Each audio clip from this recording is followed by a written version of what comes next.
Jadi di SPSS itu ada yang namanya data view, ada variable view. Jadi untuk masukin data kita masukin ke sini, tapi sebelum masukin data, baiknya kita masukin dulu variabel apa yang mau kita masukkan. Itu. Nah ini kalau dari contoh Excel yang saya kirimkan, saya biasanya kalau bikin master data tetap di Excel dulu. Biasanya kalau penelitian tetap di Excel. Lalu kemudian karena di Excel untuk utak-atiknya masih lebih enak gitu kan.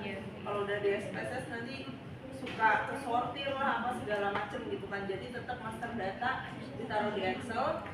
Lalu kemudian kalau udah selesai penelitiannya atau mau dimasukkan kemudian analisis datanya, baru kemudian ditaruh di SPSS. Nah, jadi kalau misalnya di Excel kan kita kalau untuk membuat data di SPSS itu kita buat format yang data di Excel kita buat format yang ready untuk masuk, bisa tinggal kita copy ke SPSS. Kan saya suka lihat tuh kalau mahasiswa tuh bikin data begini nih. Misalnya ini kelompok 1, 2, 3, 4, 5. Nah ini data, ini pengulangan 1, 2, 3, 4. Lalu datanya di sini, ini misalnya ini data gula darah. Kalian suka begini kan? Iya, ya kan? Nah ini ketika untuk di translate, kan bentuknya kotak begini kan? Ini nggak bisa dimasukin ke SPSS. Ini bisa kalian masukin ini, tapi ini sebagai logbook. Jadi ini istilahnya kalian bilang ini sebagai logbook gitu. Jadi ketika untuk dimasukin ke SPSS, bukan data ini yang dimasukin. Jadi datanya misalnya ini, ya ini kelompok A, jadi A, B, C, E. Nah ini ada kelompok A.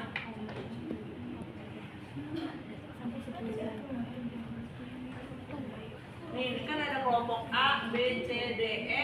Terus ada ini ulangan 1, 2, 3, 4. Ini adalah pengulangan, kan kita harus ada pengulangannya kan, M-nya itu berapa.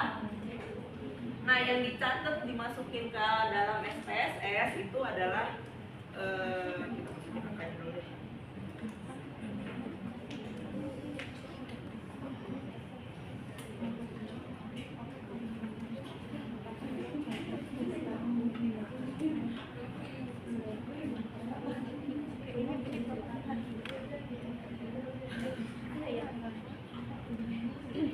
misalnya datanya seperti ini adalah data gula darah, ini ngasal aja ya, nggak mungkin data gula darah 12. Nah ketika kita mau masukin ke SPS atau ke master data yang seperti ini kan beda ya, dia turun ke bawah gitu kan. Berarti di sini kamu melihat ini ada berapa variabel dari sini? 5. Enggak, di sini cuma ada 2 variabel. Pertama adalah gula darah, yang kedua adalah kelompok. Jadi gula darah itu adalah data numerik, kelompok itu adalah data kategori. Gitu. Oke. Nah, jadi ketika kita masukin data ini, jadi kalau mau masukin ke SPSS itu, jadi kita ada 2 variabel. Pertama adalah variabel kelompok, lalu variabel gula darah. Ini. Nah di sini setiap kelompok itu tuh isinya ada 4 kan. Nih kelompok A nih. Kita masukin, atau enggak biasanya sih saya copy dulu. Saya copy dulu ini kelompok A, tapi jangan sampai lupa. Ini gula darah, ini adalah kelompok A.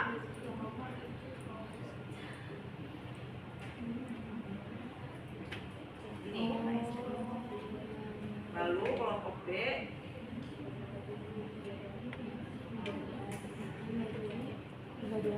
ya, salah. Ini adalah kelompok B.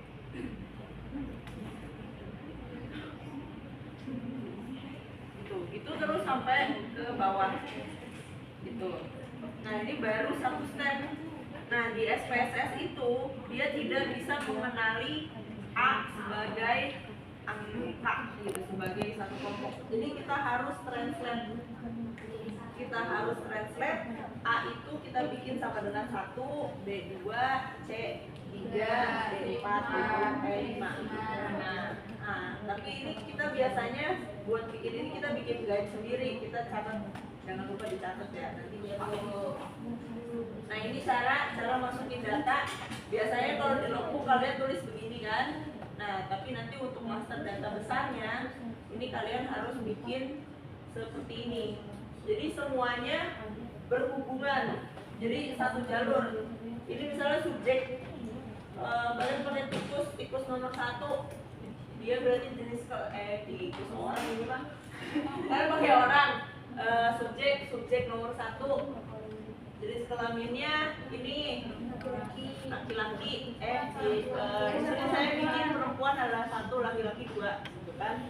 Nah, jenis kelaminnya apa, usianya apa, sampai ke sana. Jadi ini adalah data untuk subjek 1. Terus sampai sana. Nggak boleh ke acak.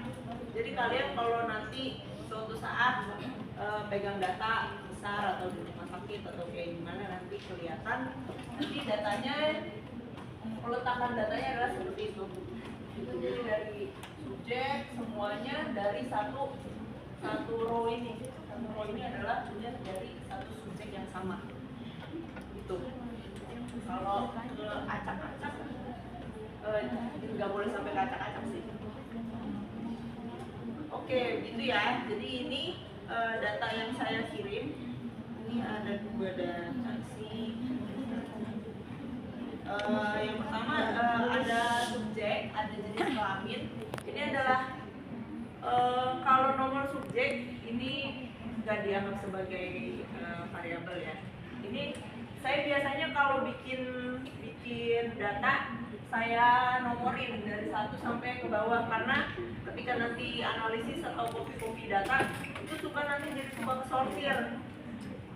sortir based on, misalnya sortir berdasarkan usia apa, jadi ketika kita mau nambahin data, misalnya ternyata ada data yang ditambah atau ada data yang berubah gitu kan, itu datanya udah acak-acak tuh, karena kesortirnya berdasarkan tergantung nanti analisisnya kayak gimana. Nah, biar datanya gampang kita masukin dan gampang di track, kita masukin dulu nomor subjek supaya nanti di data SPSS-nya kita bisa sortir berdasarkan yang nomor subjek ini yang sudah fix gitu kita yang masukkan. Oke, ini jadi ini untuk jenis kelamin, dia masuk ke dalam data kategori ya. Jenis kelamin kategori, usia numerik, status diabetes. Jadi di sini data kategorinya ada jenis kelamin, status diabetes, status COVID dan lama sembuh. Terus untuk data numeriknya dia ada CRP, sistol, diastol sama heart rate gitu. Nah, oke, ini tadi penjelasan gimana cara masukin data ke Excel dulu, lalu nanti cara kita pindahin ke